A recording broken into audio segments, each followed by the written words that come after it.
দুপুর বন্ধুরা, তোমরা সবাই কেমন আছো? তো আশা করি ভালো আছো। তো বড়দের প্রণাম, ছোটদের ভালোবাসা জানি দিয়ে বন্ধুদেরকে একটা ব্লগটা শুরু করছি। তো একটা জিনিস দেখাতে চাই বন্ধুরা, আমি কোনো দিনই এটা দেখিনি বলা ভুল, তো দেখেছি। তো আমি অনেক দিন থেকে এই রকম অবস্থার জন্য গাছে ফুল তুলতে আসিনি। ফুল কিনে ঠাকুরকে দেওয়া হয়। তো বন্ধুরা, আজকে আমার মেয়ের লক্ষ্যে পড়ে গেছে। তো এই যে দেখুন, ঘিয়া গাছে লাল জবা দেখুন ঠিক করে, এই যে।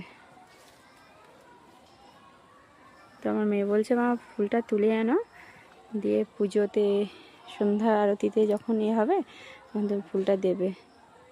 তো তোমাদের কাদের বাড়িতে এরকম গাছ এরকম লাল জবা হয় তো কমেন্টে জানাও।